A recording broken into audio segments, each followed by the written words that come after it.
I'm stealing this from Emily, by the way, but I think at some point Emily said something like, there's this myth that happens where we say like, oh, well, women weren't writing, or there were like laws against women writing. But if there's a law against a woman writing, that's because they already are doing it and people want to stop them. Yep. Yeah. 100%. This is our history. This is our legacy.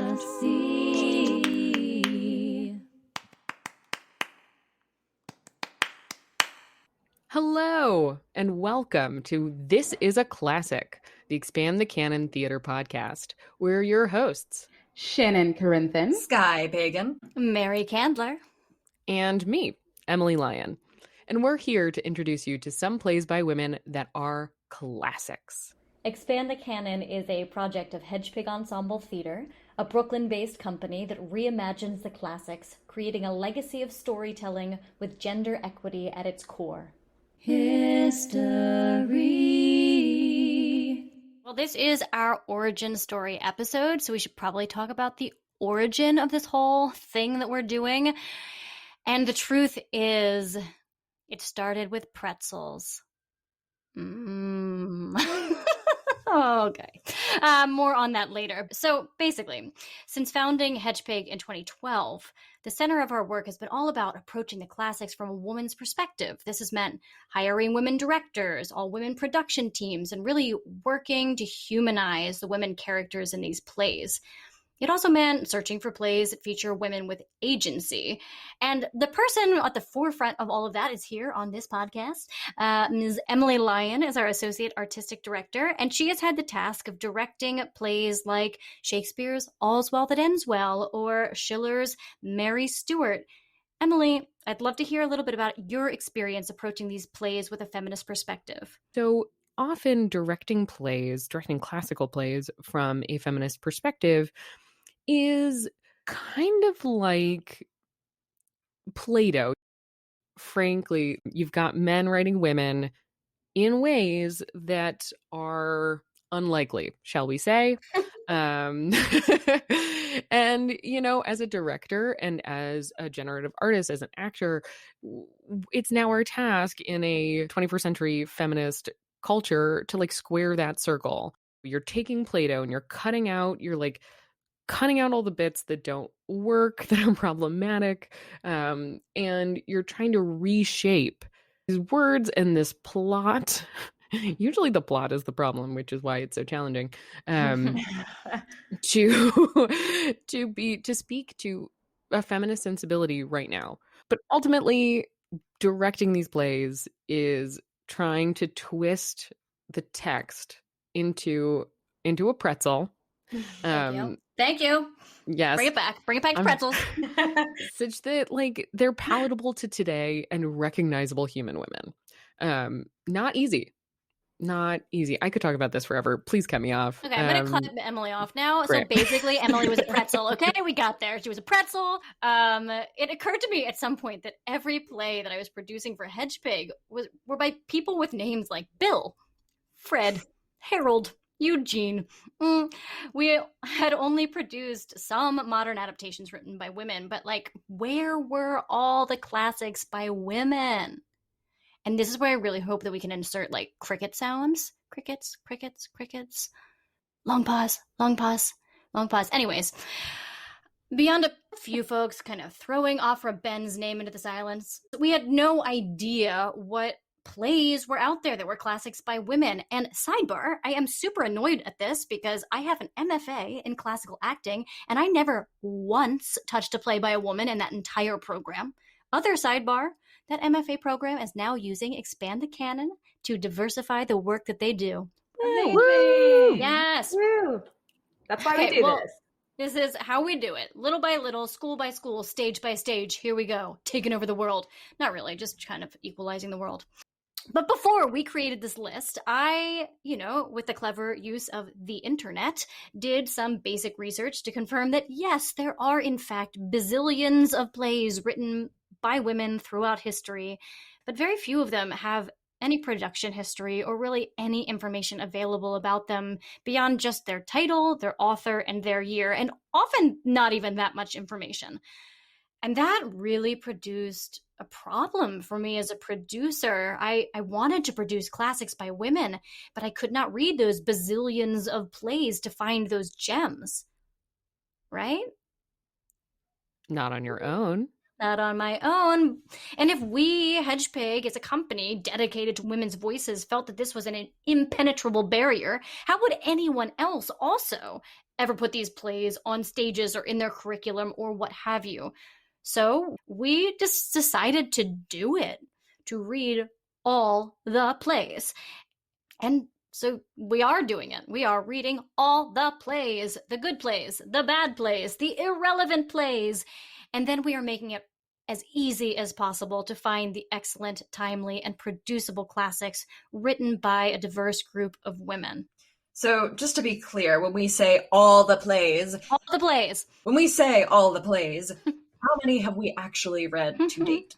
Our ensemble and reading committee have read, drumroll, 350 plays so far. We'll probably up to 400 by the end of the cycle. And from that list, we're putting forth 8 to 10 plays each year that are the best of the very best. You might say they are the classics. Oh, yes, you might. Classics, aka the best of the best of the best of the best. Yes. Okay, wait. Who exactly are we? Well, Shannon, I'm so glad you asked. We are four extremely nerdy classical theater ladies, multi-hyphenate theater maker artists who curate Hedgepig Ensemble's Expand the Canon project. So my name is Skye Pagan. I'm an actor and a writer, director, theater maker, and I joined Hedgepig in 2019 because I was drawn to their mission, which felt like it combined all of my passion for classical theater and my belief in advocacy and the role of the arts in social justice and education. And Expand the Canon was just a perfect extension of that. Awesome. I am Mary Candler, and I'm the founding artistic director of Hedgepig Ensemble Theater. I ended up in this conversation because expanding the canon seemed like the natural evolution of Hedgepig's mission. We had been producing a lot of classics, but realized at some point that they were all by the same type of dude. 100%.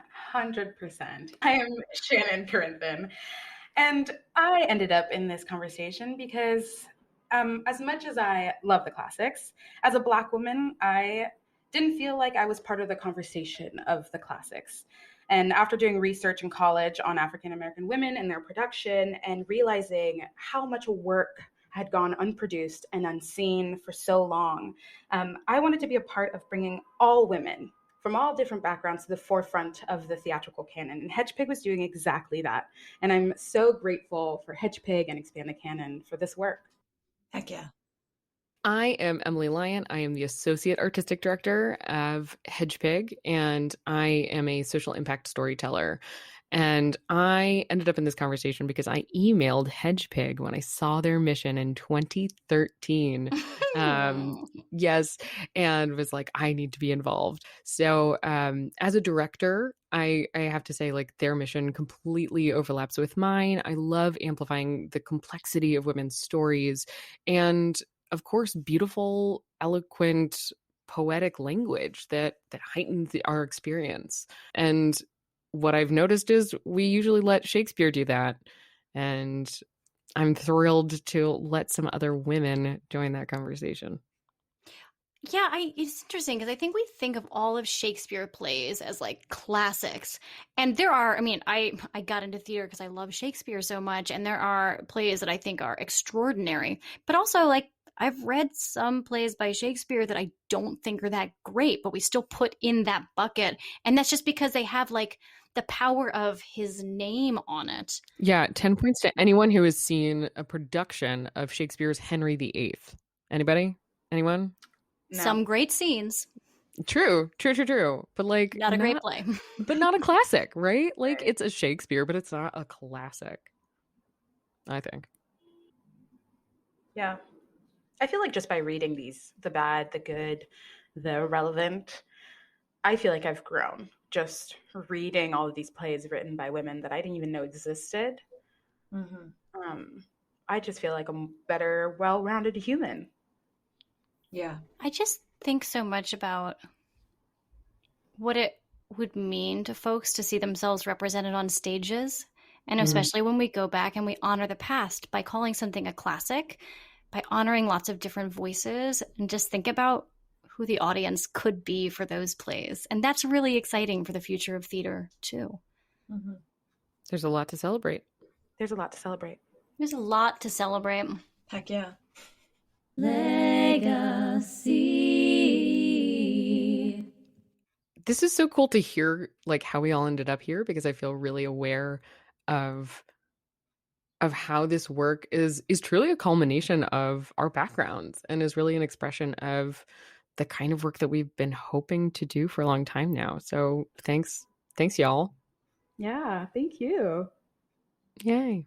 So Skye, what is Expand the Canon? Like, if people are looking up Expand the Canon, what will they practically find? ExpandTheCanon.com is in fact a place you can and should check out. Expand the Canon is an annual curated list of relevant, producible, and extremely excellent plays by women and other writers who exist outside the binary, who we think the world should know about. So how we do this is we read every year hundreds of plays that we source year-round from our community in New York, our national community, our international community, and with the help of our wonderful reading committee of other theater professionals and academics and theater enthusiasts, we rate all these plays based on their producibility and their artistic merit and how relevant or resonant they feel to a modern audience.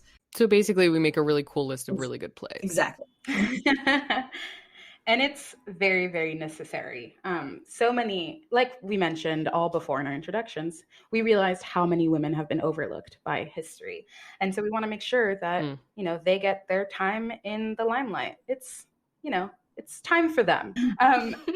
Because as long as the only stories revered as classics are by men, we, as a society and as theater makers, will continue to prioritize the male gaze and point of view culturally. And we need to shift from that. But by prioritizing and showcasing the excellent, excellent work written by women, we can shift the culture and start telling our stories. Yes. And we showcase them in a festival every year, and also now on this podcast, and also on expandthecanon.com. We every year are holding a festival so you can get to know these plays. We want you to adopt these plays, to put them on your shelves, put them in your audition rooms. So we curate not only the list, but a set of readings in September where you can get to know these plays, hear where the laughs are, see how many wonderful dynamic characters these women have written, and also maybe get to know us, maybe to get to know our company, whatever companies we're partnering with, and generally celebrate by enjoying their work. Heck yeah. Heck yeah. So excited for September. Legacy.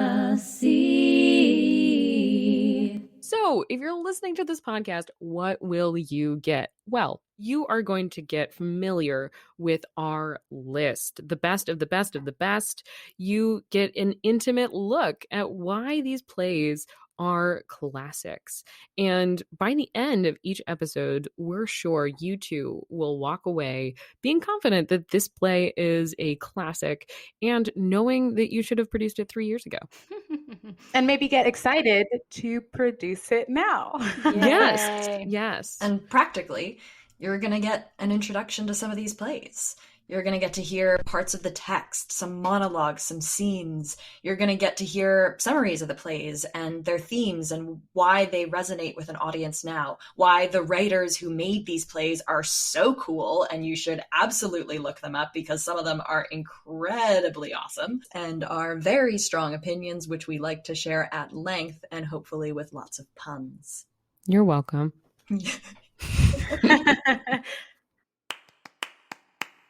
Great. So thank you so much for tuning into this episode. Once again, I am Shannon Corinthian. I'm Skye Pagan. I'm Emily Lyon. And I'm Mary Candler.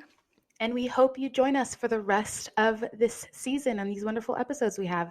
Have a great rest of your morning, evening, or day. And goodbye. Expand the Canon. .com. .com.